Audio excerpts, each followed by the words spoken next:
ठीक आहे. आता गेल्या वेळेस आपण ॲप्लिकेशन्स ऑफ डेरिव्हेटिव्हमध्ये होतो. डेरिव्हेटिव्हचा वापर करून इक्वेशन ऑफ टँजंट आणि इक्वेशन ऑफ नॉर्मल कसं मिळवायचं ते बघितलं होतं आपण. Find the point on the curve y is equal to x cube minus 2x square minus x where the tangents are parallel to 3x minus y plus 1 is equal to 0. आता ही काहीतरी curve आहे बरं का, ही अशी समजा काहीतरी curve आहे.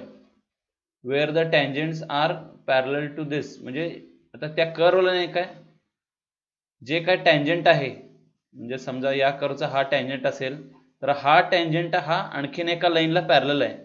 या पॅरलल लाईनचं इक्वेशन याने दिलेलं आहे इथं. जर दोन लाईन्स पॅरलल असतील तर स्लोप कसे असतात, त्यांचे स्लोप्स हे इक्वल असतात. आणि इथं टँजंटचा स्लोप कसा काढता येतो आपल्याला, डेरिव्हेटिव्हचा वापर करून टँजंटचा स्लोप काढता येतो. आणि लाईनचा स्लोप काढताना आपल्याकडे फॉर्म्युला आहे, त्यामुळं इथं फॉर्म्युला वापरून स्लोप काढणे आणि इथं डेरिव्हेटिव्ह वापरून स्लोप काढणे आणि दोन्ही स्लोप्स इक्वल करणे, हा भाग आपण इथं बघूया. ते केल्यानंतर आपल्याला जे काय पॉइंट्स आहेत ते मिळतील. ठीक आहे. इथं इक्वेशन ऑफ टँजंट मिळवायचं नाही आपल्याला, तर equation of the curve is, this is the equation of the curve. याचा डेरिव्हेटिव्ह काढूया. का बरं काढतोय डेरिव्हेटिव्ह, कारण की त्याच्याने मला स्लोप ऑफ अ टँजंट मिळेल. मग dy by dx is equal to याचा derivative with respect to x 3x square, 2 is coefficient, x स्क्वेअरचा डेरिव्हेटिव्ह किती आहे, 2x आहे. 2x into 2 is 4x, so it's a 4x. Derivative of x is 1. So this is it. dy by dx मिळालेला आहे आपल्याला. आता हा म्हणजेच काय आहे, slope of a tangent at xy. तो पर्टिक्युलर पॉइंट आपल्याला माहित नाही, त्यामुळे मी सध्या त्याला xy असं म्हणतोय. ही जी टँजंट आहे ती कशी आहे, या लाईनला पॅरलल आहे. मग त्या लाईनचा स्लोप काढूया आपण. The tangent is parallel to the line, this line.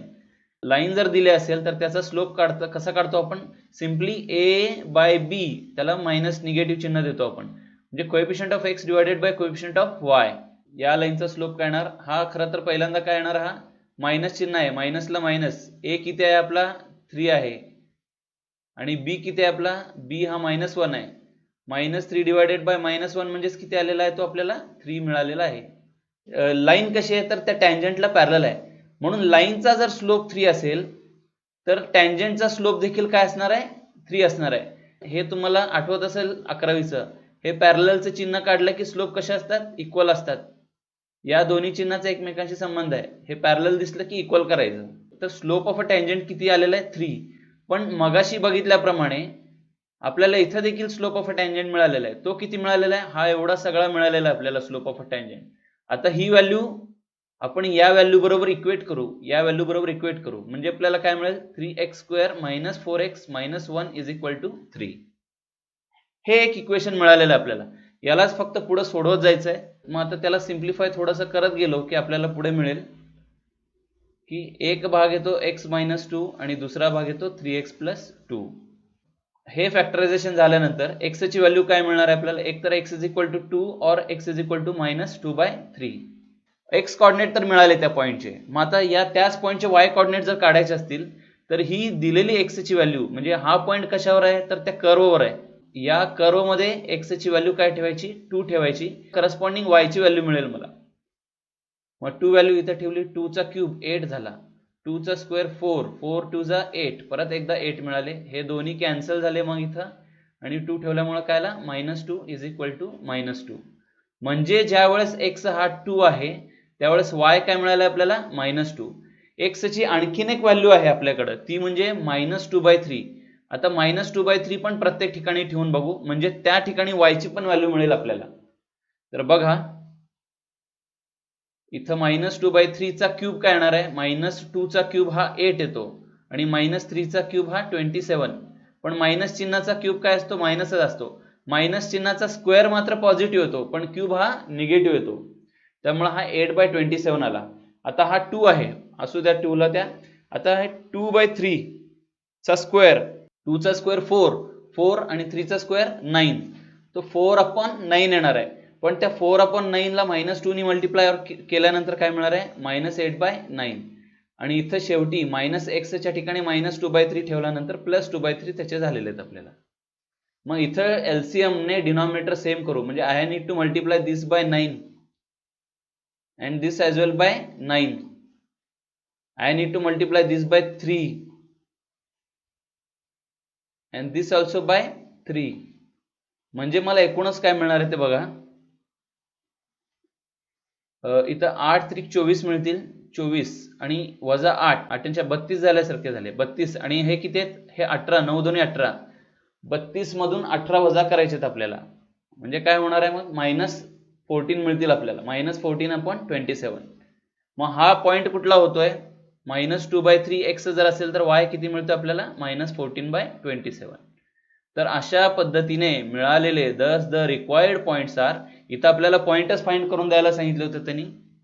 एक पॉइंट मिळालेला आहे 2 - 2 आणि दुसरा पॉइंट मिळालेला आहे -2 आणि -14/27. आता त्यांनी ही दिलेली कर्व आहे आपली कुठली, x³ - 2x² - x ही कर्व दिली होती. आणखीन काय दिलं होतं त्यांनी, तर एक इक्वेशन दिलं होतं. म्हणजे ही जी लाईन आहे, त्यांनी सांगितलं होतं की ही लाईन आहे ती या कर्वला असलेल्या, हिरव्या रंगामध्ये जी कर्व आहे त्या कर्वला असलेल्या टँजेंट्सना पॅरलल आहे लाईन ही. मग असे दोन टँजेंट कुठल्या पॉइंट मधून जातात ते पॉइंट सांगा म्हणून दिलेलं होतं त्यांनी. आपण काढलेले पॉइंट्स कुठले, एक पॉइंट आपल्याला मिळालेला 2 - 2 आणि दुसरा पॉइंट आपण मिळवलेला आहे -2/3 आणि -14/27. हा तो पॉइंट मिळवलेला आपल्याला. हे दोन्ही पॉइंट इथं आहेत, इथं आणि इथं. आता इथं निघणारी टँजेंट जर बघितली तुम्ही तर बघा, हीच ती टँजेंट आहे. टँजेंटचं इक्वेशन काढायला सांगितलं नाही त्यांनी, फक्त पॉइंट काढायला सांगितलं होतं, तेवढं काम केलं. पण तुम्हाला दिसत असेल की ही जर टँजेंट मी काढली इथं, तर ही टँजेंट जी त्या कर्वला आहे ती साहजिकच या लाईनला कशी दाखवलेली आहे, पॅरलल आहे. आणि आणखीन एक समजा मी टँजेंट काढली, ही टँजेंट ती या लाईनला कशी आहे, पॅरलल आहे. तर त्यांनी फक्त हे पॉइंट्स काढायला सांगितले होते, आपण त्यांना पॉइंट्स काढून दिलेले आहेत.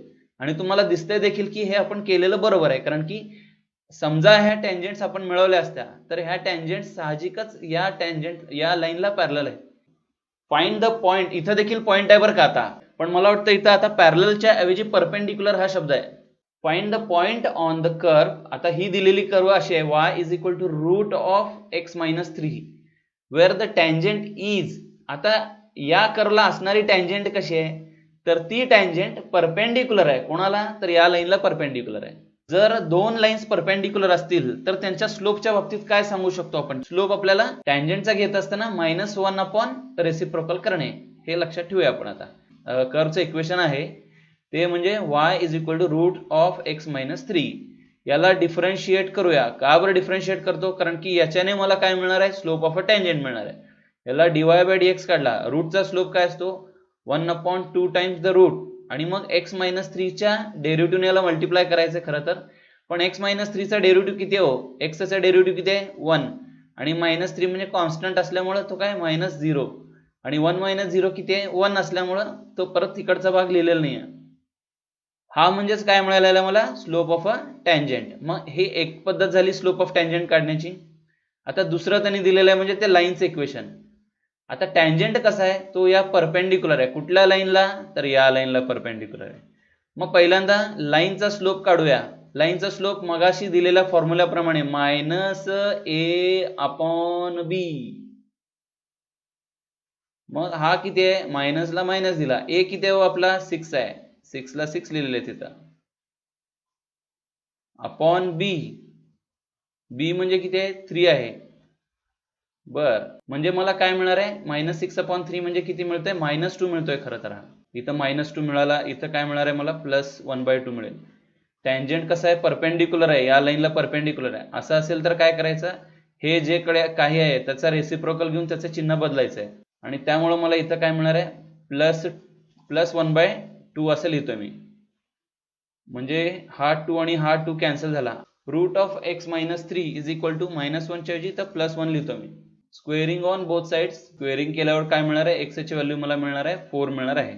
आता हा 4 मिळालेला बरं काय, मग कसं x च्या 2 व्हॅल्यू मिळाल्या होत्या, तसं इथं काय, इथं फक्त एकच व्हॅल्यू मिळत आहे.